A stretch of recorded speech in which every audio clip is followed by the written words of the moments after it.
It was a time when a terrifying virus had struck the Earth, turning people into bloodthirsty, flesh-eating zombies within 48 hours. Some, unable to endure the agony, were burying their heads in the ground. Meanwhile, a few survivors were desperately searching for safety, moving from place to place. But survival in this new world was far from easy. Among the healthy survivors were Andy, his wife Kay, and their little daughter.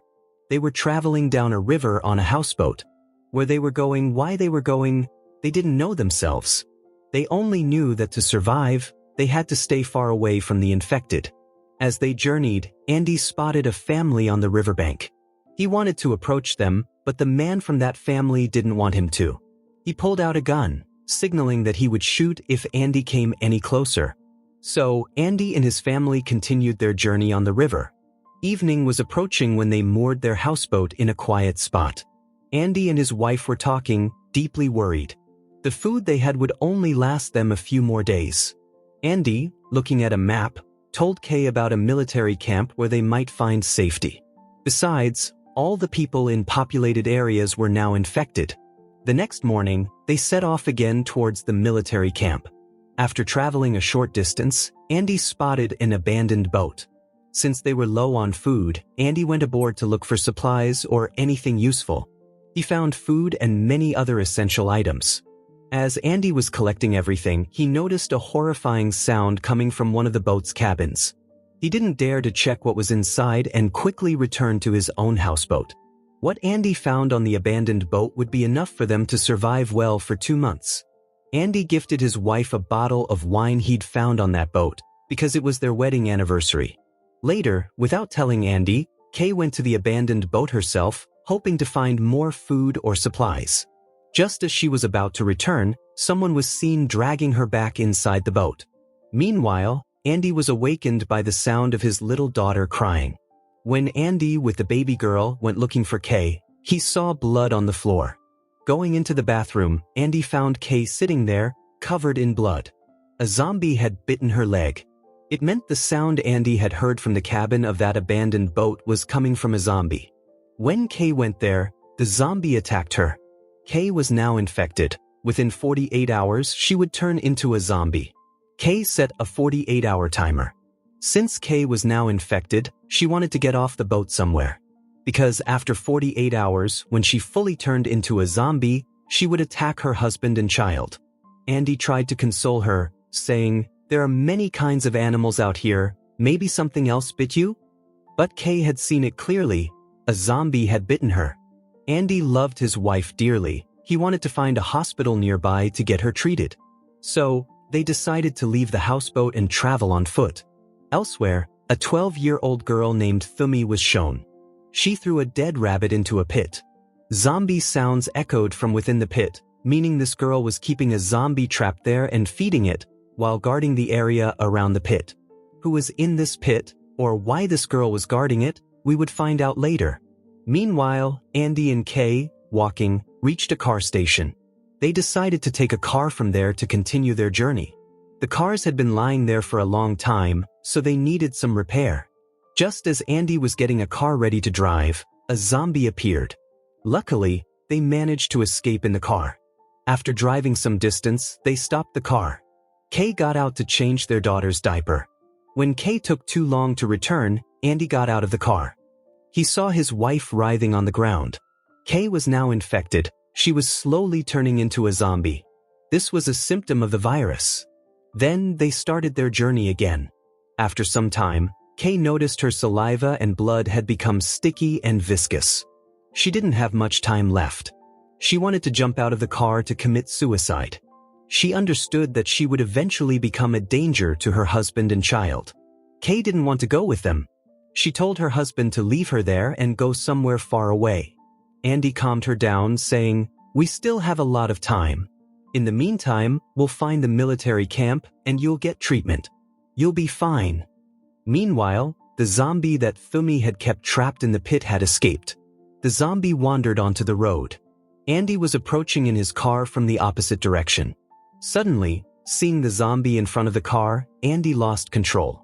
The car crashed into a tree by the roadside. In this accident, Andy and his daughter sustained minor injuries, but a tree branch impaled his wife's stomach. Andy lost consciousness. When Andy opened his eyes, he saw his wife had written, "Save her," in her own blood, meaning she wanted him to save their daughter. But now, his wife had completely turned into a zombie. Their daughter was in the back seat. Since Kay was now a zombie, she wanted to attack her daughter and husband. Human blood attracted them. When Andy tried to rescue his daughter, Kay bit his hand. After much effort, Andy managed to get out of the car with his daughter. Andy himself was now infected. The virus had passed to him through Kay. He had only 48 hours left. Within these 48 hours, he had to get his daughter to a safe place, to a healthy person who would take care of his child in his absence. This was his wife's last wish. Andy's little daughter was crying a lot. Andy had some perfume, and when he sprayed it, his baby stopped crying. Then Andy saw the zombie that had caused his car accident. Enraged, he rushed to kill the zombie. Just then, the girl named Thumi arrived and pleaded with him not to kill the zombie, saying, "Leave my father alone." This zombie was Thumi's father. Thumi used to keep her father trapped in a pit and feed him there. Today, he had suddenly escaped. To prevent Thumi's father from biting anyone, his mouth had been tied with a stick. Thumi cut her hand, drawing blood, and started to walk away. Lured by the scent of her blood, her father, now a zombie, followed Thumi. Meanwhile, Andy started walking again with his little daughter. It was almost night. As he was passing through a school field, the outdoor lights flickered on. Andy realized someone might be inside. Upon entering, he saw a doctor named Etta. Many pictures of Aboriginal Australians were hanging on the wall. Etta asked him to stay there for the night. She also applied medicine to his wound. Outside, a group of Aboriginal Australians was seen killing and burning virus-infected zombies. A woman among them was calling out, "Thumi, Thumi." Thumi was this woman's daughter, and Thumi had hidden her virus-infected father to save him from these people. Thumi didn't want to lose her father. These people would kill him if they found him. The next morning, before Andy left, Etta gave him a picture. It was a photo of Thumi, Thumi's father, and her mother.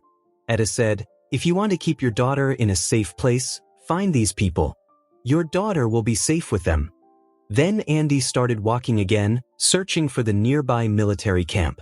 On the road, he saw many dead bodies, some of whom had committed suicide by burying their heads in the ground, unable to bear the virus's torment. A little further on, he saw a car.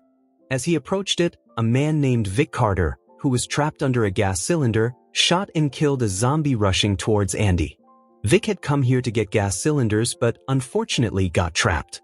Andy freed him. By then, attracted by the smell of human blood, nearby zombies were converging on them. They quickly drove in the car to Vic's place. Vic had fortified this place so that no zombie could enter.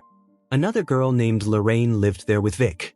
Andy leaves his little daughter with Lorraine for a while and goes out with Vic. Vic takes him to a place where many infected people are standing around a cage. Vic starts shooting the infected people around the cage one by one and tells Andy to shoot too. After all the zombies are killed, when they approach the cage, Andy sees that inside is the girl named Thumi, whom he had seen before and heard about from the doctor. Andy is shocked to see this. It turns out, Vic used to trap healthy people in cages.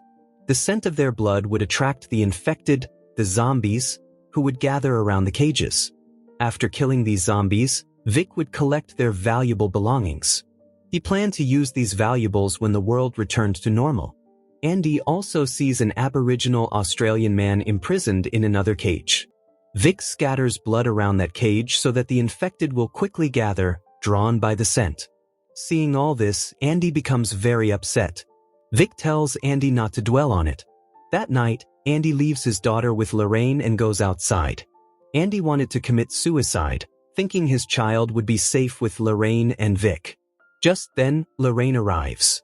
She stops Andy from killing himself and says, "Do you think your daughter is safe here?" "Not at all." She further reveals, "Vic is not my husband.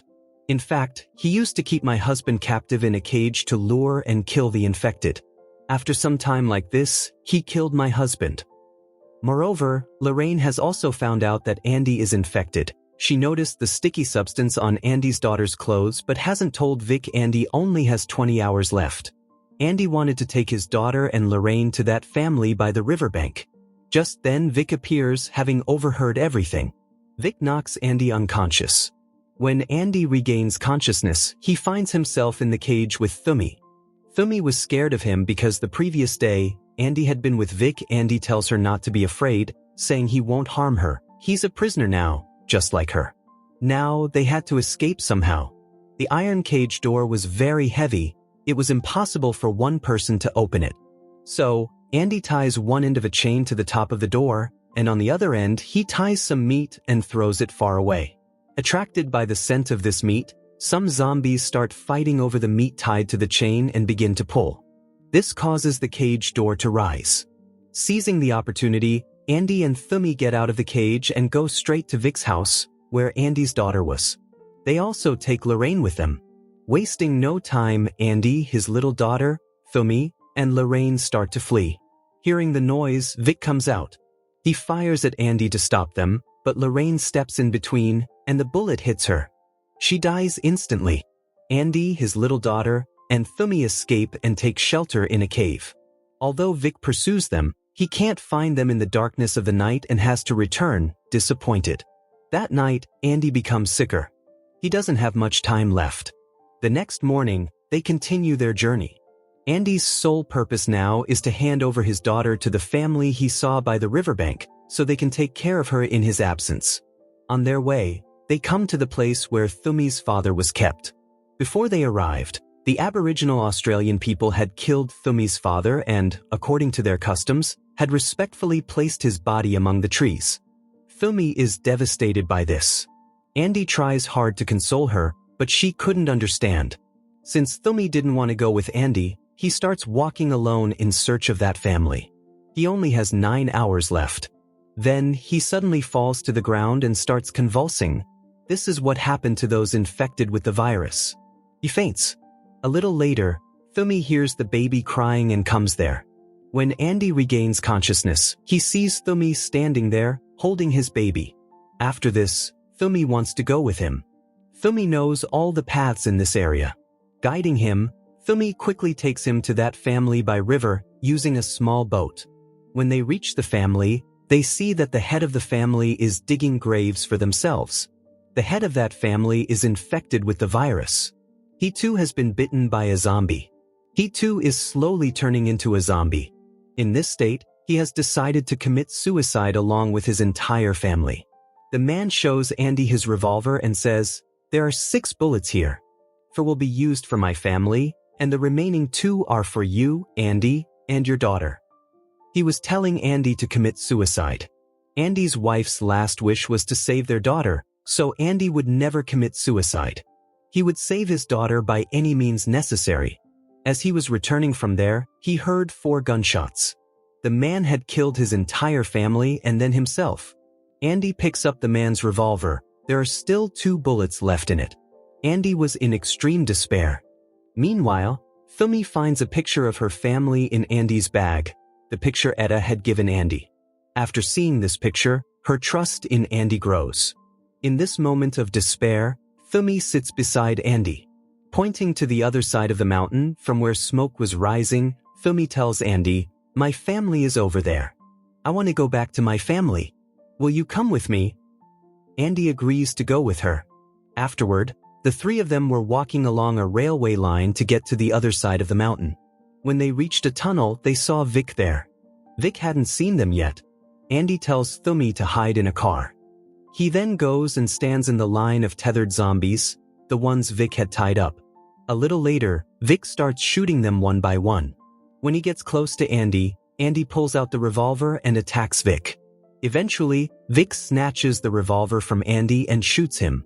Vic goes to the car where Thumi was hiding. Vic knocks Thumi unconscious and leaves her on the railway line. He then sits down somewhere, holding Andy's little daughter. Andy, injured, approaches Vic. He wants his baby back, fearing Vic will kill her since Lorraine died because of Vic. Here, Andy reveals the truth.